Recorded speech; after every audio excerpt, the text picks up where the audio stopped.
زندگی تو اللہ نے جنت کی رکھی ہے، یہاں ہمیشہ ہمیشہ رہنا ہے اور کبھی نہ مرنا ہے۔ پہلا اعلان ہوگا زندہ رہو موت ختم، دوسرا اعلان جوان رہو بڑھاپا ختم، تیسرا اعلان صحت مند رہو بیماری ختم، چوتھا اعلان مزے میں رہو مصیبتیں ختم۔ اللہ تعالیٰ اپنے نور میں سے نور ڈالے گا ان عورتوں پر اور آپ کے چہروں پر، جس سے ہر مرد عورت کا حسن ہمیشہ کے لیے بڑھتا رہے گا، بڑھتا رہے گا، بڑھتا رہے گا۔ زندگی تو اللہ نے موت کے بعد رکھی ہے، ہماری چھٹی ہے موت، ہماری چھٹی ہے موت۔ میرے نبی نے دنیا سے جاتے ہوئے فرمایا لیس علی ابیک کرب بعد اليوم، آج کے بعد تیرے باپ کے دکھوں کا زمانہ ختم ہو گیا، اب راحت کا زمانہ شروع ہو گیا۔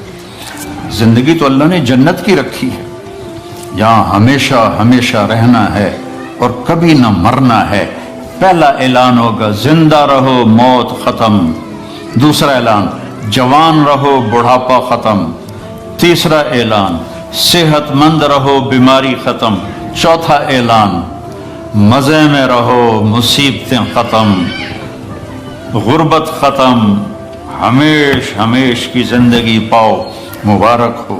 اور اللہ تعالیٰ اپنے نور میں سے نور ڈالے گا ان عورتوں پر اور آپ کے چہروں پر، جس سے ہر مرد عورت کا حسن ہمیشہ کے لیے بڑھتا رہے گا، بڑھتا رہے گا، بڑھتا رہے گا۔ سب سے چھوٹا جنتی، جس سے نیچے جنتی کوئی نہیں ہے، 1 بیڈ روم، وہ جب دوزخ سے نکلے گا اور جنت میں جائے گا تو 80,000 نوکر اس کا استقبال کریں۔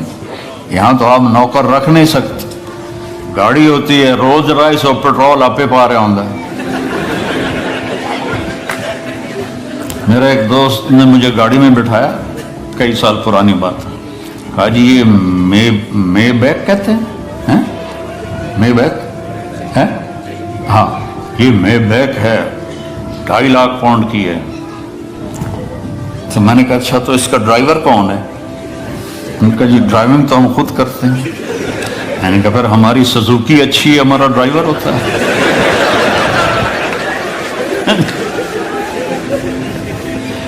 80,000 نوکر ہوں گے اور وہ کہیں گے ہمارے آقا آپ کدھر رہ گئے تھے، ہم تو انتظار کرتے کرتے تھک گئے ہو، کہے گا شکر کرو میں آ گیا، جو بڑے لطر کھاتے ہیں میں 2 دفعے ٹھا ہوندی رہی ہے۔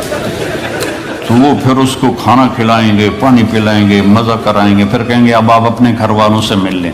تو نوکر غائب ہو جائیں گے، سامنے سے پردہ ہٹے گا تو اس کی جنت کی بیوی بیٹھی ہوگی ایسے کر کے، تو اس کو جب دیکھے گا ایسے ہوگا، اور پھر یہ اس طرح نہ یوں دیکھے گا نہ یوں دیکھے گا نہ آنکھ جھپکے گا، ویندے ویندے 40 سال گزر جائیں گے۔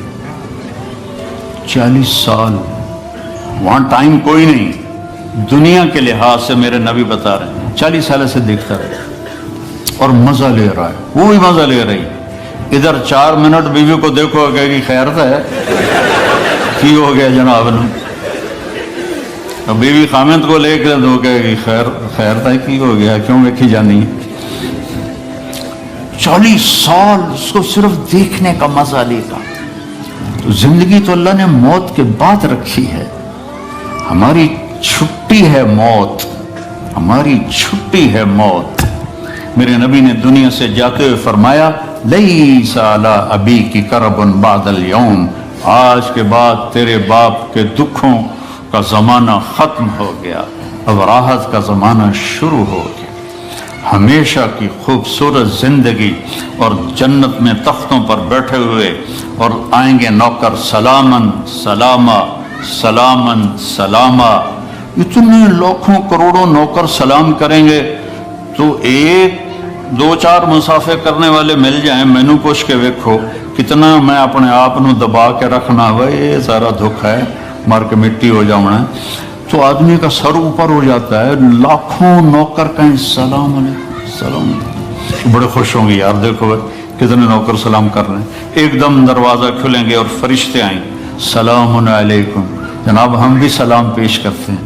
وہ کہیں گے تم فرشتے نورانی ہمیں کیوں سلام کر رہے ہو؟ کہیں گے بما صبرتم، جو لندن میں آپ نے صبر کی زندگی گزاری اس کی وجہ سے ہم آپ کو سلام پیش کر رہے ہیں.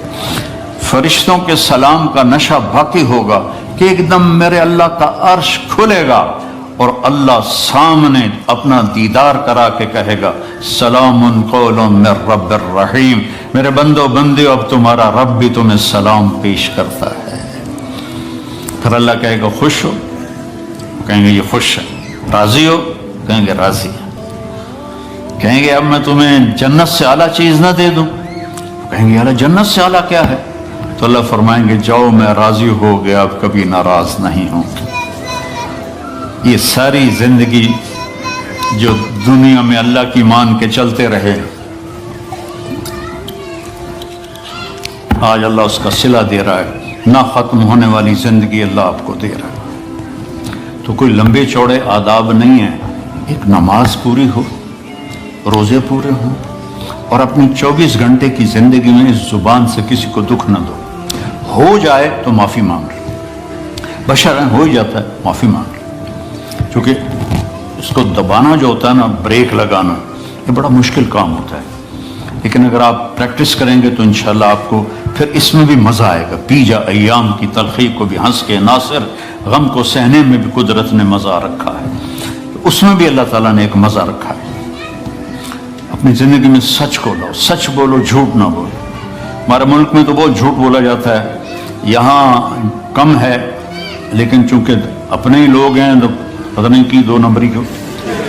جھوٹ نہ بولو، سچ بولو، سچائی کو ساتھی بناؤ. نمبر 2 پر کسی کو دھوکہ نہ دو. اس ملک نے آپ کو پاسپورٹ دیا، آپ کسی اسلامی ملک میں 50 سال گزار دو، آپ کو پاسپورٹ نہیں دوں. یہاں 5 سال گزارتے تو میں پاسپورٹ دے دیتے ہیں، مالکانہ حقوق دے دیتے ہیں، ساری آپ کو سہولتیں دے دیتے ہیں. تو ان ملک والوں سے آپ دغا نہ کرو، ان کے قانون کی وائلیشن نہ کرو، اور جیلی کام نہ کرو، بلکہ جیسے یہ آپ کے ساتھ اچھے ہیں آپ بھی ان کے ساتھ اچھے بن کے چلو، اور ان کے قانون کی پابندی کر کے چلو. یہاں کئی نوجوان آتے ہیں، وہ یہاں کی لڑکیوں سے شادی کرتے ہیں پیپر بنانے کے لیے. یہ کام بھی نہ کرنا، یہ دھوکہ ہے، بہت بڑا دھوکہ ہے. پیپر بنتے ہیں تو پھر چھوڑ کے غائب ہو جاتے ہیں. دلی میں ایک جیب کترا تھا، پک پاکٹ، اس کے چیلے تھے. تو ایک دن اس کا چیلا 2 روپے لے کر آیا، انہوں نے اس کو تھپڑ مارا. یہ بات ہے انگریزوں کے دور کی. وہ صرف 2 روپے پورے دن میں. کہا استاد آج ایک بڑی موٹی جیب کاٹی تھی، ایک انگریز کی جیب کاٹی تھی، لیکن 2 قدم چلا تو مجھے خیال آیا کہ قیامت کا دن عیسیٰ علیہ السلام نے اگر میرے نبی کو تانا دے دیا، گلہ دے دیا کہ آپ کے امتی نے میرے امتی کی جیب کاٹی، تو میرے نبی کو شرمندہ ہونا پڑے گا. تو میں نے جا کے اس کو واپس کر دیا. 2 روپے اپنے دیکھے کھا کے لیا. تو وہ رونے لگا اور جیب سے 10 روپے نکالے کا یہ تیرا آج کا انعام ہے. تو یہاں ایسے زندگی گزارو کہ کل قیامت کے دن عیسیٰ علیہ السلام گلہ نہ دیں ہمارے نبی کو کہ آپ کے امتی نے میرے امتی کے ساتھ یہ کیا. اس طرح زندگی گزارو. آپ سچائی کی ایک پہچان بن جاؤ، دیانتداری کی پہچان بن جاؤ، الفت و محبت کی پہچان بن جاؤ. اور پھر کبھی ہو جائے غلطی تو معافی مانگ لو تو اللہ معاف کر دے گا. تو نیت کرتے ہو سارے؟ تبلیغ میں 3 دن لگا لیا کرو، ایک ویکنڈ تبلیغ میں لگا لیا کرو، انشاءاللہ آپ کو بہت فائدہ ہوگا. اور قرآن کے ساتھ کچھ وقت گزارا کرو، قرآن کے ساتھ کچھ وقت گزارا کرو. یہ قرآن واحد کتاب ہے جو لا ریب فیہ کا اعلان کرتی ہے، شک و شبہ سے بالا تر کتاب. لیکن اس پر ستم پوری امت کر رہی، عرب بھی اور غیر عرب بھی. اور اس قسم کے خطیب بن گئے ہیں. ہمارے وہاں ایک مولوی صاحب جمعے کی تقریر کر رہے تھے، یوسف علیہ السلام کا قصہ سنا رہے تھے کہ قرآن کے ساتھ جو حشر ہوتا ہے. جب یوسف علیہ السلام نے بھائیوں نے کھوئے سٹیا دے آواز آگے بھول گئی. آگے بھول گیا لَتُنَبِّئَنَّهُمْ بِأَمْرِهِمْ هَذَا، تو اس نے آواز آئی، لمبا کر کے یاد کر رہا ہے، نہیں یاد آیا، پھر اوے لوگو سن لو مولوی دا مسئلہ، پھر نہ آکھے جے مولوی نے دسیا نہیں۔ یوسف علیہ السلام انہوں نے پائیاں نے کھوئی سڑیا دے آواز آئی، پھر بھول گیا تو کہتا ہے آواز آئی، پھر بھول گیا۔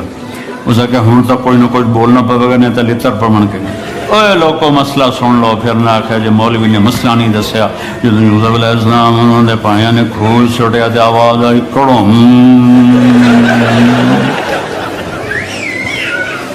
یہ قرآن کے ساتھ ہو۔ کچھ وقت قرآن کو دو، اپنے نبی کی زندگی پڑھو، غلطی ہو جائے معافی مانگنے میں جلدی کرو، کوئی آپ پر زیادتی کر جائے تو معاف کرنے میں جلدی کرو، تو انشاءاللہ ایمان پہ مر گئے تو موجی موجی۔